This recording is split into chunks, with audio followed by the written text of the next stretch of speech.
Riavana malalo amin'ny tompo dia mbola hoampitomonao amintsika rehetra hatrany eny ny fahasoavana sy ny fiadanana mba amin'Andriamanitra ray sy Jesosy Kristy tompontsika. Amen. Ity no alahady farany mba dinantsika ny loha hevitra hoe mivonona hiaona amin'ny tompo riavako ao anatin'ny izao volana novambra izao. Efa maro ny resana, efa betsaka ny nambara teto, inona fa handraisantsika fampianarana reny ka mba tena ho vonona tokoa isika hiaona amin'Andriamanitra amin'ny fotoana rehetra eo amin'ny fiainantsika, tsy amin'ny ho avy akory zany fa amin'izao ankehitriny izao, satria tiantsika Andriamanitra ilay te hiaona amintsika ihany koa araka izany. Ny matetika mpiavaka malala dia izao olana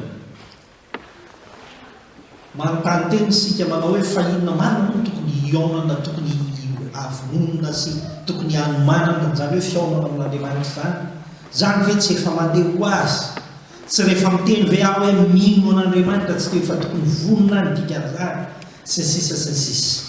Riavana malalo amin'ny tompo tsarovo tsara fa ny boky Isaia izay angalatsika ny fampianarana amin'ny teny ity dia ny Isaia 7:7 ka hatramin'ny 8:10 dia manambara fa ny zanak'Israely tao anatin'ny fahoriana tokoa no nanoratana azy, ary dia nirany Jehovah mpaminany, ny mpaminany dia Isaia mba hilaza amin'ny zanak'Israely fa hisahatra teo izany faminaniana, hisahatra teo izany fahoriana izany azafady fa tena hiaona amin'Andriamanitra indray izy ireo, satria tany amin'ny fahababona ny zanak'Israely amin'ny fotoana nanoratana azy io, ary dia hiverina indray ao amin'ny taniny, kanefa namantana tany foana, tany tsy misy ninina, tany rava sy potika tamin'izany fotoana izany, tany nanahirana fiainany.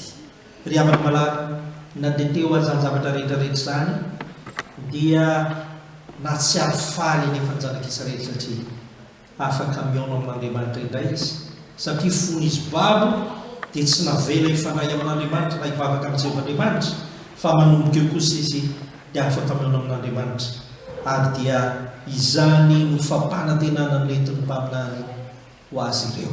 Riavana malalo amin'ny tompo, reto misy zavatra telo izay tiany tompo ampiomanana anao sahady rehefa miaonaminy ianao, tiany tompo ho fantatra sy ho tsapanao sahady fa ahoana moa zany fiaonana amin'Andriamanitra izany. Andeha hifampisaraka aminao zany araka ny Isaia 7:7 ka hatramin'ny 8:10. Riavana malalo amin'ny tompo, move mba fantatra ho azy fa rehefa hiaona amin'ny tompo isika dia tsy hisy tahotra ho foana ny enatra fa tena fifaliana feno zany. Move mba fantatsika araka ny voalazan'ny mpaminany fa rehefa hiaona amin'ny tompo isika dia foana ny tahotra, tsy hisy tsony ny enatra fa tena ho feno fifaliana isika. Hoy Isaia mpaminany amin'ny 5:9 riavana, miakarana tendrombohitr'afo, asandrato mafy ny feonao, asandrato fahaza-matahotra, lazao amin'ny tanànan'ny Joda hoe ino Andriamanitra reo. Dia ilaza ny mpaminany riavana fa hoe ataovy izay azonareo atao manoloana an'izao fahoriana izay atrehanareo ankehitriny izao zanak'Israely, ataovy izay azonareo atao, ambarao izay azonareo ambarao, ary miseho aoka tsy homenatra ianareo, aoka tsy hisy tahotra ianareo fa hiaona amin'Andriamanitra ianareo ao anatin'izany. Riavana malalo amin'ny tompo, zany no fampanantenana nomena ny zanak'Israely tao anatin'ilay fiainana magidy, tao anatin'ilay fiainana sarotra, tao anatin'izy zany sahira-tsay mamantana tany foana, efa nisy zavatra maro nataon'izy ireo tao amin'izany fiainana zany, kanefa miverina ao amin'ny firenena izy tsy misy nenina, fa saingy tao kosa dia nisy zavatra anankiray izay nahafaly azy ireo, dia ity hiaona amin'Andriamanitra. Anisan'ny voambolana anankiray izay miseho matetika eo riavaka dia ny hoe ny teny somafaly izay ambara. Ny teny somafaly dia tsy ninona koa fa manambara ny famonjena, manambara ny fanavotana ho an'izay mandray azy, ary io teny somafaly io endriky ny fandraisan'Andriamanitra, fandraisana an'Andriamanitra, araka izay fanambara teo tamin'ny 10 minitra ny sekoly alahady, rehefa mankatoko an'Andriamanitra ianao, tia azy ianao dia mandray ny teniny ary mankatony teniny arak'izany. Ry havana malalo amin'ny tompo, mihoatra lavitra noho fifaliana izay rasan'olombelona izany. Ary tadidio fa isika ankehitriny izao, isika izao mba mety misy endrika vaovao indray ny fahasahiranana eo amin'ny fiainantsika, mba mety misy endrika vaovao indray ilay tangiazana vatantsika eo amin'ny fiainantsika, mba mety efa namorona sika, mba efa nikarakara, mba efa nanangana sy ny sisa, fa mety sy mety zany sanatria avy. Mety misy zavatra lolovatsika tsindraindray manahirana amin'ny fiainantsika, fa saingy izao aza menatra, aza matahotra, mivolona fa eo amin'Andriamanitra ianao fa omeny teny somafaly ianao eo amin'ny fiainantsika. Diavana malalo amin'ny tompo, isika dia tokony hiverina amin'Andriamanitra, ary zany no tena tanjony mpaminany eto, te hitaona ny zanak'Israely miverena ianareo, fa te hanome fifaliana ho anareo indray ny tompo rehefa meona aminy ianareo. Diavana malalo amin'ny tompo, hoy ny teny fanevantsika fitsika amin'ity taom-piasany ity manao hoe ko aza menatra no vavolombelon'ny tompontsika araka ny toko faharoa, toko voalohany, andiny fahavalo tapany voalohany. Dikan'izany dia izao, aza menatra no vavolombelon'ny tompontsika, fa mahafaly azy ny mijoro vavolombelon'ny tompo amin'izay ataontsika. Afaka taon'ny zanatsika mba tsy menatra ny isika lehilahy, taonina isika mba hiasa any anivony resampana maro samihafa ireny, taonina isika mba hanompo an'Andriamanitra ary tsy menatra rary, tsy menatra ny atao hoe mpitandrina, tsy menatra ny atao hoe mpiany, tsy menatra ny atao hoe dekona, tsy menatra ny atao hoe mpitendry zava-maneno aty anatin'ny fiangonana, tsy menatra ny atao hoe kristianina, tsy menatra ny vita batisa, tsy menatra ny mpandray fanasany tompo. Izany ny takin'izany rehetrarehetra izany.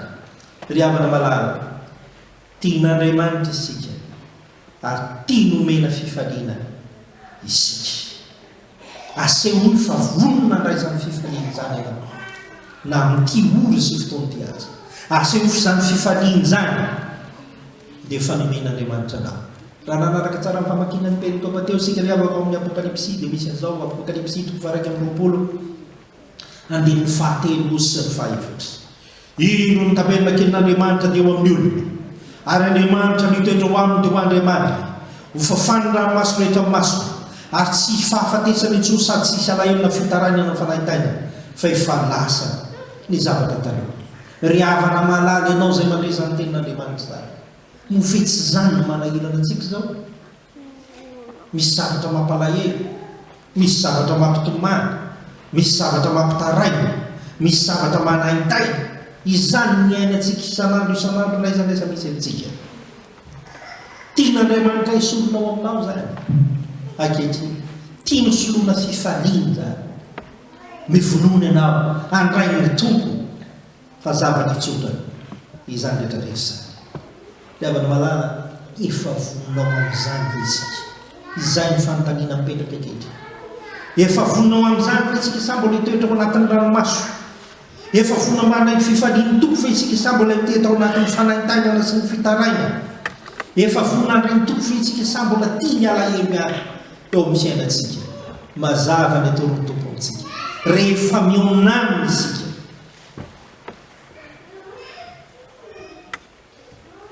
dia anam-pifaliana. Ary io tsy misy avakavahana na izy.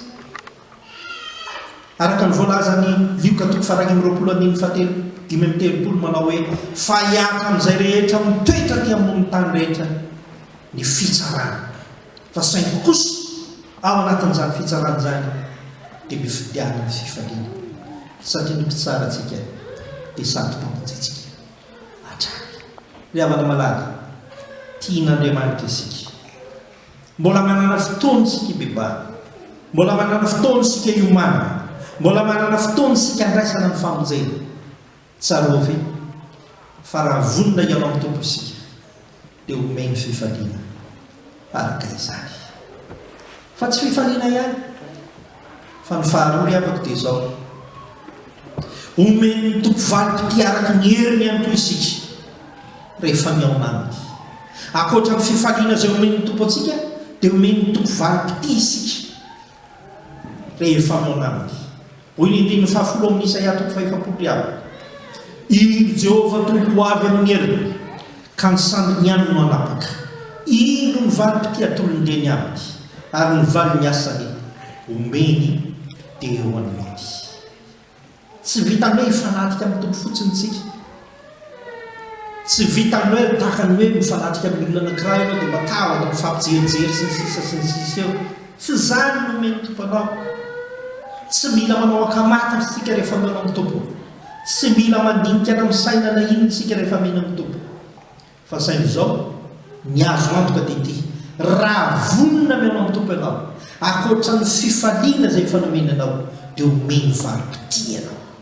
Iny no valim-pity atolony eny aminy. Mbalao saraitsaina kely zany havako. Iny tompo mandondonao aminao, iny tompo miara-dalana aminao eny an-dalana rehetrarehetra eny, iny tompo miaraka aminao amin'izay ataonao rehetra, iny tompo miara-miasa aminao, iny tompo mandresy mangilana ny sofiny ka mihaino ny fitarainao sy mivavaka ataonao. Ary ao anatin'izany rehetrarehetra zany amaly anao izy ka mihitra ny valim-pity izay entanany omeny anao. Sahan-dà zany menao. Mino afa-tsy sahan-dà zany tsika. Kanefa kosa mila fiomanana zany tsy maintsy miomantsika amin'izay fiainantsika rehetrarehetra. Ry havana malala tian'Andriamanitra isika. Mazava ny tenin' Jesosy amin'ny Luka 1:5-7 manao hoe: ary mitandrema fandramofonareo vesara ny vokatry ny fisototoaka sy ny fahamamona ary ny fiahiny izao fiainana izao, ka ho avy tampoka aminareo tahaka ny fandriky izany andro izany. Tsy hoe mampatahotra akory ny tiany tompo lazaina amin'izany, fa ny tiany tompo lazaina amin'izany dia izao: sao dia diso fiomanana ianao. Misy fomba fitenintsika ankehitriny ry havako manao arrosazy rehefa misy fifaliana. Sao dia diso arrosazy ianao, izay ny dikan'io. Ka ny hoe ny vokatry ny fisototoaka sy ny famamona sy ny fiahiny izao tontolo izao avy hatrany no ndeha ho atao, satria eritreritra fifaliana. Fa mifanohitra amin'izany nataon'ny tompo. Rehefa mihaona amin'ny tompo ianao, izy ny manome fifaliana, izy ny manome cadeau anao. Izany eny ry havana mahafanty Andriamanitra ity. Ianao rehefa mihaona aminy, ary voalaza teo zany tamin'ny 10 minitra, mba omenao fanomezana ny olona izay mba tianao sy sisa. Fa mihoatra lavitra noho izany ny tiany tompo. Andramo anometeza ho vonona ihaona aminy, fa omeny fanomezana ianao.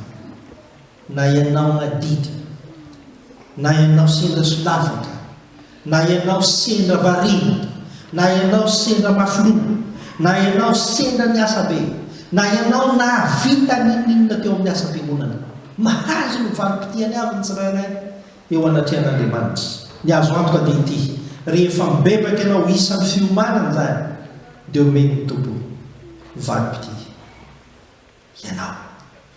Ianao ny filazan'ny tompo azy Jesosy Kristy ao amin'ny 4:4 amin'ny Luka 4:20 teo ry havako. Izao ny filazany azy: fa miambena ka mivavaha mandrakariva, mba hahery anareo ka handositra izany zavatra izany ho avy rehetra izany, ary hitsangana eo anontrehan'ny zanak'olona. Dikan'izany dia izao: rehefa mivavaka ianareo, rehefa mivonona ianareo, ny vavaka dia fifandraisana amin'Andriamanitra. Rehefa tsara fifandraisana amin'Andriamanitra ianareo, dia ho hita fa tsy maintsy ho avy izany zavatra rehetrarehetra izany, kanefa tsisy avoanareo izany. Fa ianareo tsy maintsy mihaona amin'ny zanak'olona. Ary rehefa mihaona amin'ny zanak'olona ianareo, faly rehefa mihaona amin'ny zanak'olona ianareo, dia tsara ve fa mandray ny valim-pity izay omeny anao. Tsy maty antoka ianao tonga eto amin'ity trano ambany-pity eny. Tsy maty antoka ianao matsiary mivavaka na dia menohan'ny sakafo azo tanitio zany. Tsy maty antoka ianao mametraka ny fiainanao ambavaka any amin'ny isa-tokantrano tsirairay avy amin'ny sabatany, fa fandraisana amin'Andriamanitra zany. Alehita n'Andriamanitra ianao, raisin'i Jesosy ampitiavana ianao. Ary rehefa raisin'i Jesosy ampitiavana ianao, dia hijoro eo anaty eny, dia omeny ny valim-pity izay faharoa ho hitantsika rehefa mihaona aminy. Roa zay ny avoko. Voalohany, rehefa mihaona amin'ny tompo isika, dia omeny fifaliana. Rehefa mihaona amin'ny tompo isika, dia handray valim-pity avy aminy. Fa ity ny fahatelo izay tsy latsa-danja izany rehetrarehetra izany: rehefa mihaona amin'ny tompo isika, dia ho karakaray ny toy ny zanany. Ankoatra ny fifaliana sy ny valim-pity izay omeny ny tompo antsika, isika io karakara itony zany ho ny andiny faraka ambin'ny folo iandry ny olony tahaka ny mpiandrony izy ny sandro no manambona anjanakony ka hotrotrony eo atratra ny reny ary dia hoany miadana ny ampianany heverony riavana zany aza dia maika dia ampitoveny soratra masina amin'ny ondry tsika zany tsy zany io fa anisan'izay mety mampalaza ny amin'ny faty palestiny iny riavana izany atao hoe fiandrasana ondro zany tena manoatra lavitra nohony zanany zany ny mpiandrony any amin'ny faty palestiny iny dia fatantsika tsara ny mpiandrony ny fotoana lany ny rano matory amin'ny ondry andrasana noho ny amin'ny vady aman-janany zany hoe tena zava-dehibe aminy koa izy dia mba heverony ny tompony miandry anao ny tompony mikarakara anao andrasany anao ny sandrany nanangona ny zanak'ondry tsy mba le kapohana na le atao ina fa raisina ny sandrany anao ny fiainana zava-dehibe ny zany riavako tady ty hoe iny ny tompo miandry anao misy mandray zany ary hotrotrony ny tompo ianao zay rehefa tsara fa matotrotrony olona ny biby fiopiny anankiray dia tena tiany zany rehetrarehetra zany ary dia roany miadana sady ampiarana zany hoe omeny sakafo tsy makapohany tsy matotosiny sisisisisy izany nataony tompontsika karakarainy isika inona mampisalasala atsika mety eza miomana mety eza vonona eo amin'ny tompo araka izany riavana malala tian'Andriamanitra isika aza variana mikarakara tena amin'izao fiainan'izao aza variana mieritreritra fa ahitany lalana tafavoahana rery amin'izao fiainan'izao tao amin'ny hafa aza manometsiny azy reny raha manadino an'Andriamanitra izy fa tao izy hiverina amin'Andriamanitra fa adiditsika zany adidiko zaho sy anao ny miantso azy reny hiverina amin'Andriamanitra fa ampafataro azy fa te hikarakara azy ny tompo tea nome fifaliana azy ny tompo ary indrindra indrindra tena nome varity azy ny tompo ary tena azo antoko zany riaho tsy zavatra lazaina fotsiny na dokam-barotra na fampelezan-kevitra zany rehetrarehetra zany fa hoy ny tompo ny teny faminaniana araka ny fahitany Jaona amin'ny apokalipsy toko faraka amin'ny 25 sy ny fahafito manao hoe tanteraka iny izaho no alfa sy omega ny fiandohana sy ny fiafarana izaho anome maimaimpona amin'ny loha ranonainao an'izay mangetaheta zay maresy no antopo zany zavatra zany ary ho Andriamaniny aho ary izy ho zanako